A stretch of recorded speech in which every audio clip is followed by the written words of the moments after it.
Excuse me, real quick. Hi. Hi. I know you're here with your boyfriend because I think I walked by earlier. Sure. But I just had to say that you're absolutely adorable. Thank you. I had to at least say hi. Thank you. What's your name? I'm Matt. Hi, I'm Emma. Nice to meet you. Emma? Yeah. Nice to meet you, Emma. Nice to meet you. I saw this girl with her boyfriend looking absolutely amazing, and I was walking up to them, and I was gonna say, hey, I saw your girlfriend here, and I just wanted to say you are a lucky guy, something like that. But as I was walking, they actually went in different directions. I think he was going back to his hotel, and she was just going for a walk. And you might wonder, why would you approach a girl when you know she has a boyfriend? Well, there's actually a lot of advantages. Number one, she could be single in a month, 6 months, a year. If you get her social media and stay connected through social media, then you stay on her radar. I once met up with a girl 4 years after meeting her, and she still, not only did she remember me, but she knew everything about me, everything that had happened in the past 4 years because she was watching me on social media. And number two is she could be your wing girl. You take her to a bar or a club, and women see you with a woman like that, they're gonna think, who is this guy? He must be somebody. He must have a lot of attractive women if he's hanging out with a woman like that. And number three, she might have other attractive friends that she can introduce you to. So if you're not making female friends, then you need to start, because they can bring you a lot of success with women.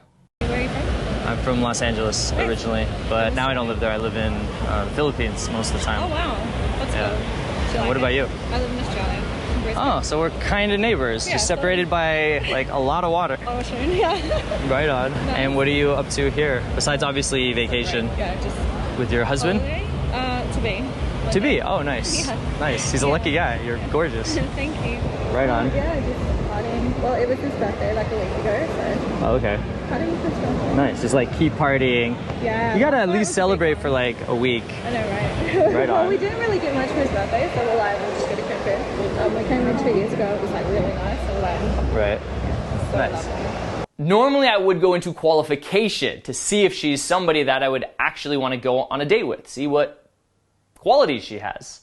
But since she already disqualified herself, since she has a fiance, and I'm not looking to date women who have fiancés, there's really no reason to go into qualification.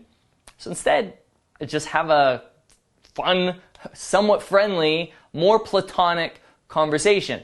And there's nothing wrong with that. Remember, some women you talk to, you're going to put them in the date or potential lover category. Others are not going to qualify for that, and you put them in the friend category. Well, I have a question before I go. How often does this happen to you, where a guy approaches you like this? Not in a bar or club, but during the daytime. In a not sleazy way? Not very Yeah, sleazy. in a not sleazy way. Hopefully that wasn't sleazy the way I approached you. Okay, good. Not at all. Just had it up on the rock over there a bit more sleazy. Oh no. Like players in Italy. Okay, so you it's really just nice up there. Have you been up there? on there, yeah. Actually, I'm probably gonna go up there next. Yeah. So how often in a non-sleazy way, like a charming Not very often. way? Not very often. Really? And when it does, it's like kind of surprising because it's like, wow, you had the confidence to come up to me. That's really nice. Like, I think it's cool. Nice. Yeah. Okay. And what about at a bar or club? Like how often?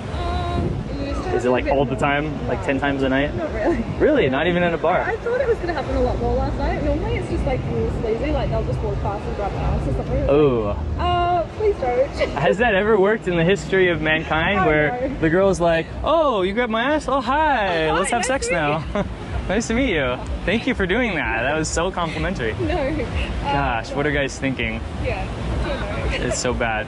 Okay, so Or like, would you rather meet a guy in a daytime? Well, I know you're already about to be married, but if you weren't, would you rather meet a guy in a daytime situation? I wouldn't date a guy if I met him in a nightclub. You wouldn't date a guy that you met at a nightclub? No. Okay. You just hook up with him. I don't know. Not even that? I don't know. Now, of course, the only reason I asked her those questions is to show you guys that beautiful women like this, they don't even get approached nearly as much as you probably think. You probably think she gets approached all the time, but it's just not true, not in a confident way. Like she said at the bar, guys are just grabbing her ass. I'm sure you can come up with a better opener than grabbing her ass. Not the best one. And women don't want to meet the man of their dreams, or they don't fantasize about meeting the man of their dreams at a bar or a club. They fantasize about meeting him at a bookstore or a coffee shop or at the beach, walking on the sand. How romantic is that? And why? Well, I'm going to talk about that next. So do you not even go out at bars? Yeah, I do. Clubs that much? I love to party. Okay. But you don't like talk to the guys? Oh, like I'll have conversations with people. But not for dating. If you were single, not even for dating. Gotcha.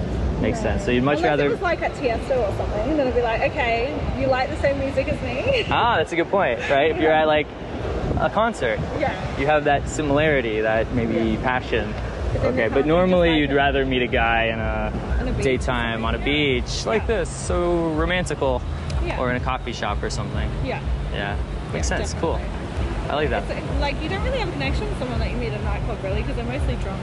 You don't have a connection with them at a nightclub? Yeah. I mean, you could if they're not so, like, really intoxicated. Yeah, and I always think it's not that good of a story. No, how you know, like you got to tell your friends, like, yeah, I was drunk and we met at a bar. I mean, us guys, we don't really care about the story so much, but the girls do. Yeah. You want a nice romantic story that you can tell your family and your friends, and they can be like, oh, that's so nice. I wish I would meet a guy like that. Yeah. And make all your friends jealous. Yeah. No, I went in like into like the toilets with Hooters or Hooters or something. What? Oh, like hook up and then go into the... No, but like imagine having that story. Hey, I met my boyfriend in like the toilets with Hooters. Oh yeah. Just after I gave him a blowy. Yeah, and yeah, I was drunk and we hooked up in the toilet, gave him a blowjob. That's how we met. Yeah. Oh my god. It's not a classy story. Yeah. It's like a guy's fantasy story. Like, guys would probably love that story. You don't tell that to your mom. You don't tell that to your mom. No, I wouldn't even tell that to my mom. No way. Up like a story. How you met. Yeah, that makes sense. Right. What's the story? How did you meet your boyfriend? On Tinder. On Tinder? Is that a good story? No. Well, we met first on Tinder, and then officially we met at a music festival. Oh, okay. So that was cool. So you had that commonality? Yeah. Right. On his Tinder profile said he liked Tiesto, so I was like, oh, cool, you like the same music as me. We're not gonna like be fighting over. That sounds like that's your number one qualification. Must love Tiesto. They can't like R&B. Someone that likes R&B is just gonna like bump heads with me. Right. You're gonna be fighting like cats and dogs. That makes sense. Imagine driving in the car with someone that was listening to R&B. It's like, yeah, I'm with you on that. I'm into rock myself, but I can listen to a lot of different other. I used to play in a rock band for a long time. Yeah. Wow. Like a high school thing? After high school, yeah. Oh, that's cool. That's cool. You've heard of Linkin Park, right? Yeah. Not for them, right? No, I wasn't. No, I toured with them, but not not in their bands. That is so cool. Yeah, a long time ago, 10 years ago. That's cool. It was really fun, but. Now that could have come across as a little too braggy. But I tried to do it in context. We're talking about music, then rock music. And she was kind of playing it down like, oh, you were in a rock band? Was that like high school or something? No, sweetheart. I was in a fairly successful rock band that was on MTV, toured with Linkin Park, won lots of awards. But that would have been really braggy if I would have went into like all the successful things that my band did. So I did try to play it down by saying, yeah, that was like 10 years ago, you know, no big deal. You gotta be careful with stuff like that. When you try to impress her, and a lot of guys will try to impress a woman like this, when you try to impress her, when you try to win her over, it usually has the opposite effect. So just be careful not to do that too much. Anyways. You lived in the Philippines? About, what is it, 2019 now? 2.5 years? You like it? Yeah, I loved it. I spent 4 years just traveling. After my band broke up, I was like, I'm gonna get the heck out of the US. And I just traveled. I went to like almost 80 countries in that time period. And I decided I'm gonna live in the country I love the most. But I couldn't decide. There's too many awesome countries. So you've done everywhere, like Asia and Europe and stuff? Not everywhere, obviously, but a lot of places. That's cool. But I feel like there's still so much to see. I know, right? I know. I'm saying I've been to 80 countries. Borderline bragging. As long as you don't say it in a cocky way. Notice I said it in a very nonchalant way. I don't think it came off as try hard.